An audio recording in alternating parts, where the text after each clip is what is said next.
Welcome to In Our Community. I'm Suzanne Barnett, your host, and I just love being the host of In Our Community by starring, producing Mark Isaac Potter. Mark, thank you for having me as your thank you, dear. Bless you. Host. Bless many blessings. Thank you. It's Thanks. so much fun. Thank And I'm a producer of Suzanne Studio. Tell us a little bit about Suzanne Studio. What kind of show is it? It It's features here on KMVT, right? Yes, of course. Tell us It's a about very eclectic show. Okay. I interview and produce shows with the most incredibly interesting, fascinating people. Okay. And it's, I try to plan it. Whereas this show is totally spontaneous. I can really do my drama stuff with you, and I love interviewing you. Thank you, honey, So very much. anyway, that's my story. Very so good. what is your story? So we've been doing poetry and short stories. We did a show just a few minutes ago, and we're doing a second one. Yes. This piece, I'm reading, I'll read some poems. I may do part of a short story. Excuse me, I want to tell the viewers that you are considered the poet laureate of KMVT. Yeah, I wonder what that's going to cost me. Wonderful station. Oh boy. So this poem, we did some really short poems earlier show. Yes. This one's a little bit longer. Some of my pieces are absurd, and what that means is there'll be a little piece of some few words or a sentence, and then something will follow, and whatever follows does not always seem to be connected to what was said before. Mm-hmm. So the challenge for the viewer is, how could this possibly be connected? Sometimes on the show we say, here's one of the many ways that could be connected to the previous verse or sentence. Sometimes we leave it up to the viewer. So in this piece, the first part of it doesn't seem connected to the later part. In the later part, there's a kind of a story about a man who's an author. He goes around to the different colleges to tell about his books, like most authors do. And something happens at a lecture that he's giving about his books, something unusual. So we find out later in the poem what that something is. Okay? And I may read this one a little bit fast because it's long and it will take less time if I do that, and you'll catch on. So the title of the poem is Lectern. We know what a lectern is. I do. And lantern. So lectern, lantern. And it's implying that during his talk, a light bulb or an idea goes off for someone. So lectern, lantern. Oh. Okay. Someone in the audience has an epiphany of sorts. Yeah. I'm spoiling the fun, but not by too much. Okay, and a lot of times in my poems and stories, there's what's called a cold open, like we do on a lot of cop shows have a cold open. The show opens and they're right in the middle of something. Someone just got murdered or a car chase. It's right in the middle, and that's called a cold open. Yes. This one has a cold open. And then I leaned in. By now, I was just hoping to keep their attention at all. He had lips, I said. Lips that made the lips of Gina Lola Brigida look like a rusted gray gremlin just back from the police pound yard. A car that no kid in his right mind, 5 years or older, would even consider unzipping his pants to piss on. Wow. Gremlins were not very popular. So you see what's happening here. The lecturer, the man who's the author, he's telling something to the audience. He's giving part of his lecture. So he says, in his lecture, that man says, he had lips. He's in the middle of it. It's a cold open. He had lips. Lips that made the lips of Gina Lola Brigida, who of course is a famous actress, look like a rusted gray gremlin That was a very unpopular car from the 60s. A rusted gray Gremlin just back from the police pound yard. A car that no kid in his right mind, 5 years or older, would even consider unzipping his pants to piss on. You like that line. I like that don't line. you? I turned around to look at the slideshow behind me. So now we've changed a little bit. We're in the third person in the first part, right? We're seeing the lecturer from another point of view, third person. Now we switch very quickly to the first person without announcing it. So now we're seeing it from the first person point of view. I turn to look at the slideshow behind me. So the lecturer is giving his lecture. There are slides going on in the back.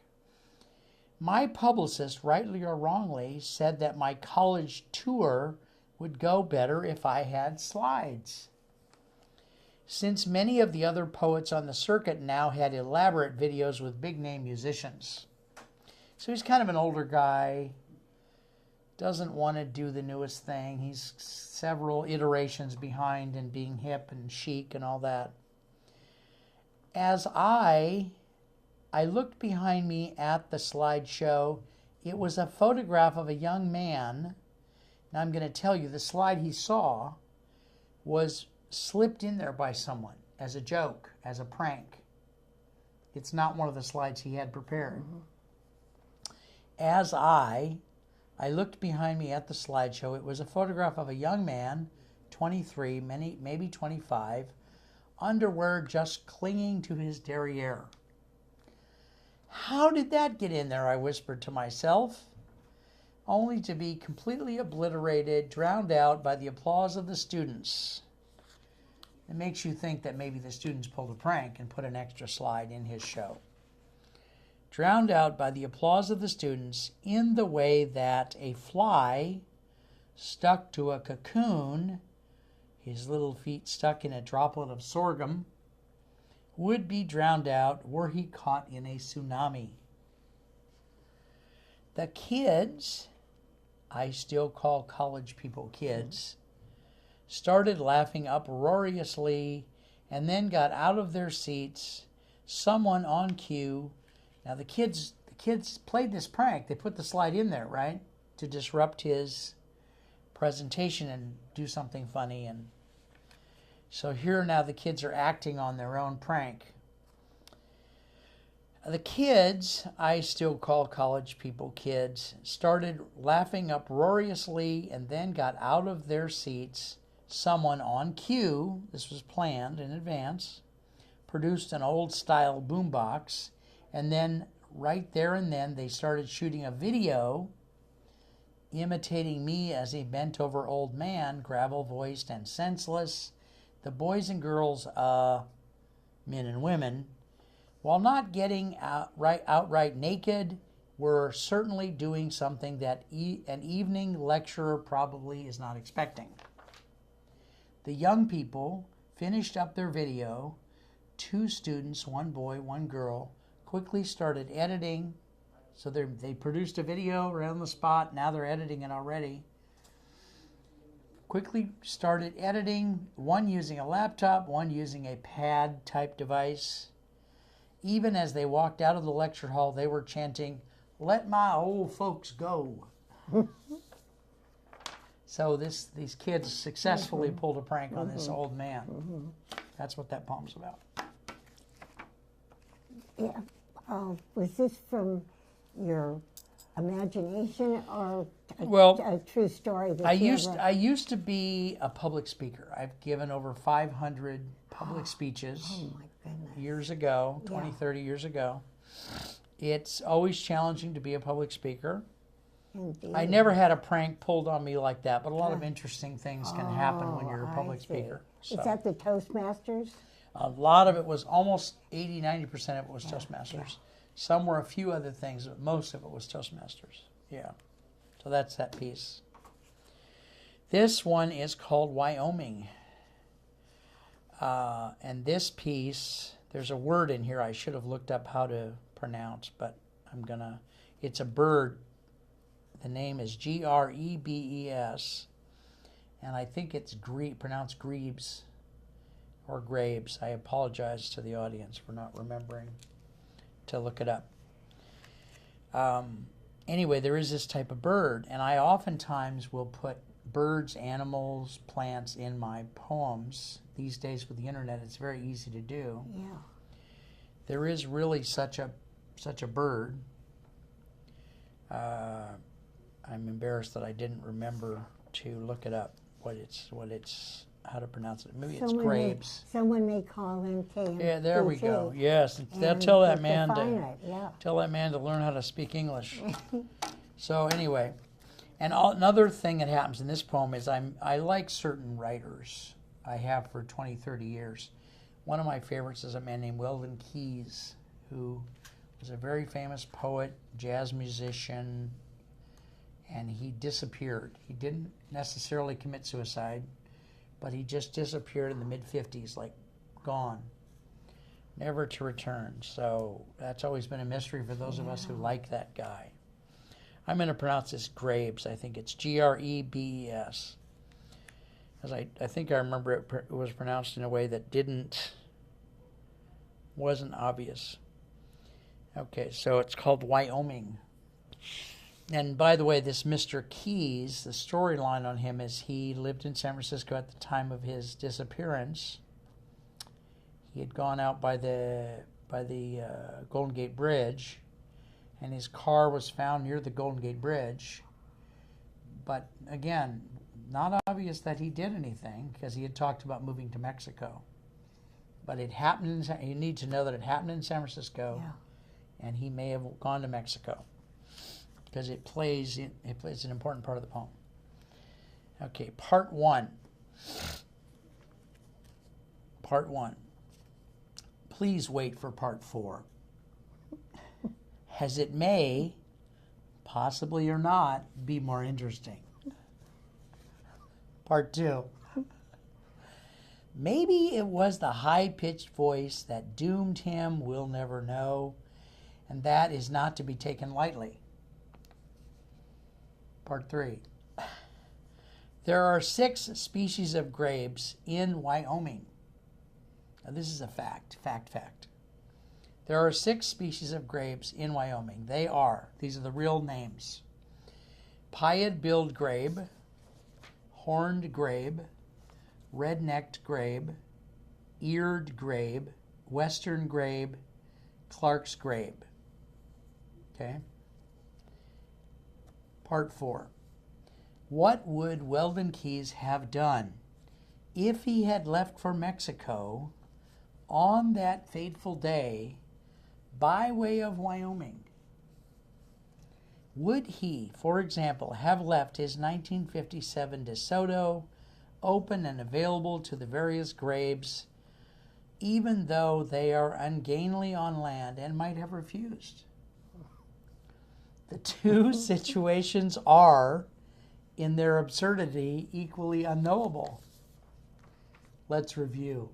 Number 1, the fate of our unknown man sealed by his unusually high voice. Number 2, a hypothetical question regarding poet, jazz musician, painter, and filmmaker Weldon Keys. After all, you can't just make this stuff up. Sarah sits on her bed, a not only slight but also frail girl of 13 years, nearly destroyed by the unending bullying. The children joke in their private about her unusually low and manly voice. The children joke in private about her unusually low and manly voice. Sarah already is beyond cutting, beyond meth, and beyond ecstasy. Her heart is just tired. I guess some folks would claim that the following is good news. Statement: despite her best attempts, Sarah is too sad to do herself in. The statement may be seen as good news, since, as the maniacal positivists claim, there is always hope. 61 years from now, Sarah will be rocking in her delightful chair. So we see that she lived on, right? 61 years from now, Sarah will be rocking in her delightful chair, refusing visits from not just caregivers, but the children of her neighborhood who have come to admire her, who want to listen to her in her worldly wisdom and make tea.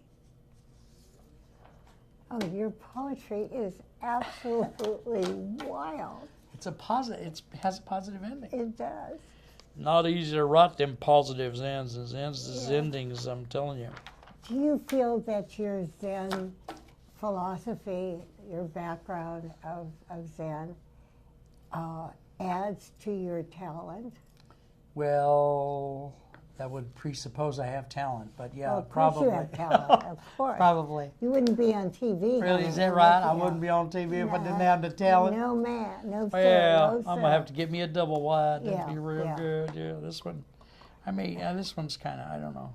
Oh, let me Go ahead. ask you Yes, a ma'am. question Yes. I always like to ask. Okay. What do you see yourself doing in the next 5 years? Eating, going to the bathroom. I don't know. What do you envision? What do you- I hope to get some of these pieces a wider audience. Maybe get a book published, if I dare say such a thing. I've got several manuscripts, but never had a publisher approach me really and say we'd like to publish your stuff. So But there are millions and I millions of know, I writers, know. right? Yes, there are millions of writers, and these publishers hire people to read stuff that comes in and just throw it away. You know,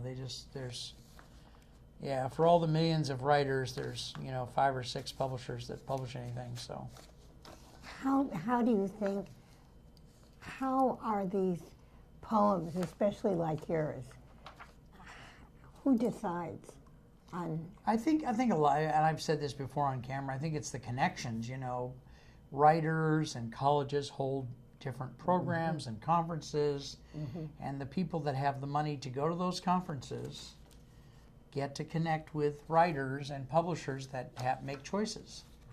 So it turns out, just like every other industry, that the people with the money and the power get published and the rest of us don't. That's my happy, positive view about it. Well, I've never read, I'm not really a intellectual person. Well, you're pretty But- smart. No, For- but the thing is that the little bit of poetry that I have read, Yeah. yours is so imaginative. Thank you, honey. It's so Bless you. different. Bless you very It much. is. Thank you. Thank It you. is. And I think it takes a person like you. It would be fun sometime to talk about your life. Okay. You know, Well, we can as do a- that someday. As a poet. Yeah. I think I'd like to do that. I was born at an early age, which I often No, have and said. your mother died My when mother you died were when I was 2. 2. Yeah. How was your father?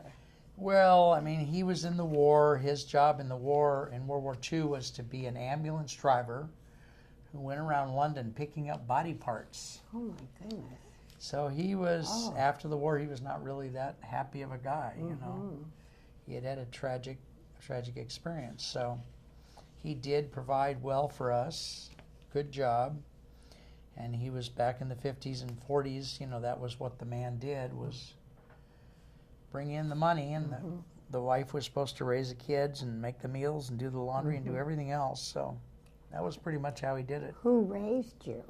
My stepmom. Oh, so he remarried. He remarried within Yes. a year or 2, yeah. Did you like her? No, I really can't say I liked her. I shouldn't be saying such a thing No, on you camera, can but I say. really didn't like her. So She you was had quite a... Would you say that you had a difficult childhood? Oh, yeah, I would say that. I mean, her famous thing was to look at us each day and say, you're never going to amount to anything, right? Oh, no. Each day. So it was interesting. No. Yeah. But don't you think, and this just may Yeah. be false information, but Mm. I think some of the most famous people in our history have had very difficult lives, very difficult. Yeah, I think sometimes that's really Childhood, true. yeah. Some didn't, but yeah, some have. Yeah. Yeah. Yeah, it's And true. I think that probably, don't you think Yeah. that has something to do with your experiences? I think so. I mean, writing has always been an outlet for me, a refuge, a place that I can go, and a blank page feels like some form of freedom that Yeah. you can't get anywhere else. And you feel that you're a conduit, that Yes, It's I do. something- Very much so. Yeah, yeah. a conduit, a channel. Yeah, I Yeah. really do feel that way. Not a channel in the metaphysical sense, but just, things that I write, I don't feel like they came from me. I feel like they came through me. So, yeah. I would think that would be easier, because that's a I would think so. special, that's a special talent. I don't know how these other people make stuff up. I don't make anything up. I just writes it down. It's a good thing I know how to write. I know, but how does it come to you? It just How do you comes. It's just decide? I hear it in my head. Yeah. The next job is go get a piece of paper and a pencil, Yeah, or a yeah, computer. yeah. I sometimes leave stuff by the bed in case something comes to me. One of the talents, great talents, a woman who wrote opera, Okay. she would see it running kind of Yeah, yeah. across her forehead, Yeah. No, and then it's- she'd Yeah. get it down on Yeah, the yeah. computer. Yeah. And No, it's she became yeah. very famous. Yes. So she said, I love to find out, from Okay. from people that I interview, how does this happen? Because I Yeah. really only want to, and it sounds snobby, but I don't mean it that way. Okay. I only want to interview people that are unique. Okay. I use that word Yeah. No, loosely. yeah, I hear you. Yeah, yeah. And you certainly are. Thank you, dear. Bless you. Yeah, yeah. Let's check with our technical person, Robin Frank, and find how much time we got. How much time we got left? 4 minutes? Well- 4? Okay. 3? We got 3 minutes. I honey. think Should I'm wrap. going to ask you Go ahead. what your philosophy of life is. Oh, geez. I think, okay. Let me answer the question. Okay. My philosophy of life is that it does not help to have a philosophy of life. Really doesn't. It gets in the way. The thing, and you asked me the question, I'm going to answer it. The thing that works is to go, this is the moment, here's the moment, that's the moment, there's the moment, like that. In Zen, we often say there's no past, there's no future, they don't exist. There's no present. There's no present. Sure looks like there's a present, but there really isn't one. What there is just quicker than I can clap my hands. It's something that's quicker, happening faster, and more out of time than the present.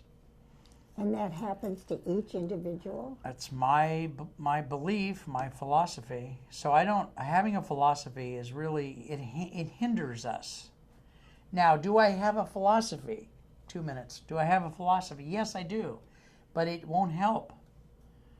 If I said my philosophy, it would hinder the public, because now they're going to think that idea has some value. It's just be here now, be right now, be now. Now, what is my philosophy? Help others, be of service to people, especially someone like me that has a lot of depression. When you're really depressed, go out and help someone. Volunteer. Give somebody on the street 25 cents. Do something to help others. It gets you out of yourself. Biggest part of my life philosophy is just help other people. It'll make you feel better. That's what I have to say. I think that's a very good way to All right, end this, we're going in this here to program. end this show. I love to Thank you, honey. have Thank fun. you for helping. This is Well- our dear friend, Suzanne Barnett, Thank you. who has Suzanne's studio. She's a star. And she's acquiesced to come and interview an old country boy like myself. I'm just so proud of you, I girl. just love interviewing. We and should I go out and get some especially love cornbread, I think, after this. Interviewing Yes, Mark dear. Isaac Yep, Potter. yep. Thank you, our wonderful viewers. And I can't wait to see you next time. Bye-bye. Thank you.